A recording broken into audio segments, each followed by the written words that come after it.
kind of pomp and majesty of Dany's arrival. It just felt like the natural place to start the season. The arrival was a way to capture what was at stake for Dany and for Jon. Looking back to the very beginning and how young Maisie was back then and wearing the Stark soldier's helmet falling over her head, and she just looks like this little kid. And now she's a grown woman and she's there watching again, but this time she steps aside to let a little kid come in to watch because she remembers how thrilling it was.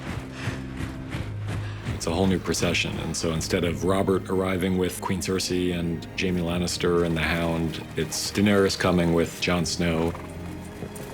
I don't think the North is the most welcoming place to outsiders. Dany's smart, she senses that distrust, and she's gonna make the best of a bad situation, but that doesn't mean that she likes it or she's happy. When you're doing something good for people and you get met with what Sansa gives her, and they meet in the courtyard, it's understandable that she would be upset. We've been with these characters on a pretty regular basis all the time for the past however many years. The fact that they're coming back together again for the first time means more to them than it may mean to us. The Lady of Winterfell has a nice ring to it. So does Hand of the Queen. Depending on the Queen, I suppose. I think that if Tyrion were to have shown up on his own to Winterfell, he would have gotten a much different reception from Sansa than he did coming as the Hand of the Queen, Daenerys Targaryen. There's also the specific thing that happens in that scene, which is Tyrion has told everybody that the Lannisters are coming to join the cause, and it's amazing to her that this person she thought was so smart would ever take Cersei at her word on something like that. I used to think you were the cleverest man alive. How did you survive a knife through the heart? I didn't.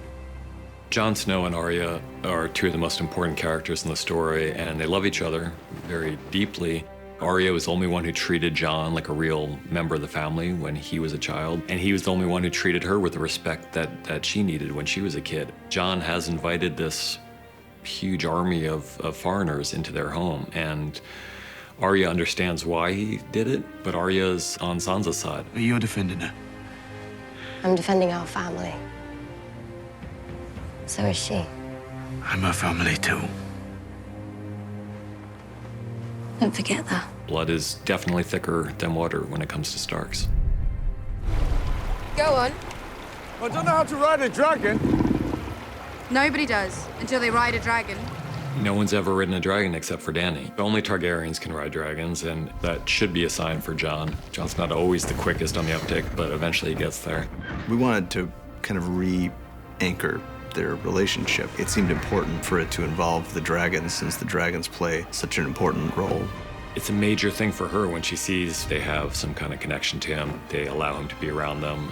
And when he flies up with her and shows her where he used to hunt as a kid, I think she falls even farther in love with him.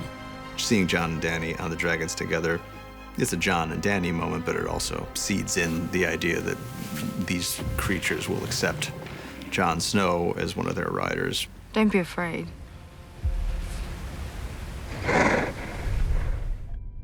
One of the challenges, but also one of the exciting things about this episode, this whole season, is bringing together characters who have never met. Sam has long been one of the more important characters in the story, but he's never seen Queen Daenerys, and yet they're connected by various threads. The obvious one, which we know from the beginning of the scene, is Jorah. Sam saved him, and so Jorah owes Sam this great debt. What none of them realize until midway through the scene is that they have another horrible connection. There are all these things that you know about those characters that the other characters don't know, and some of them are very important. Dany murdered Samwell's father and brother.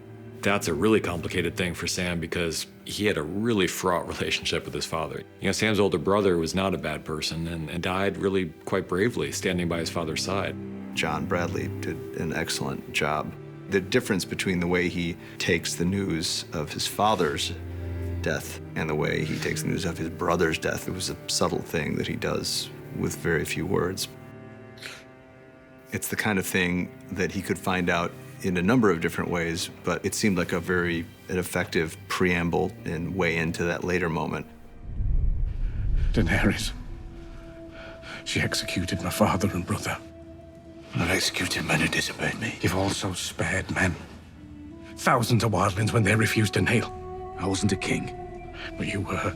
The fact that Jon's real parents were who Jon's real parents were is not news to us at this point, but what we don't know is the way that Jon is going to take this. How's the explosion going to look?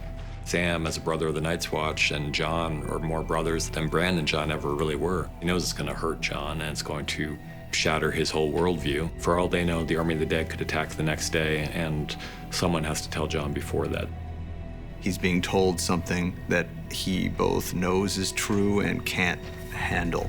So he tries to throw things in front of it to prevent him from having to deal with the truth of what he's being told. The thing he throws in front of it here is the fact that it means his father was lying to him his whole life. You've never been a bastard. You are true heir to the Iron Throne. The truth that Samwell tells Jon is probably the most incendiary fact in the entire world of the show. We chose to play the whole thing on Jon's face because as great a job as John Bradley is doing presenting this information, he's really just presenting information we know already. Daenerys is our queen. She shouldn't be. There's treason. It's the truth.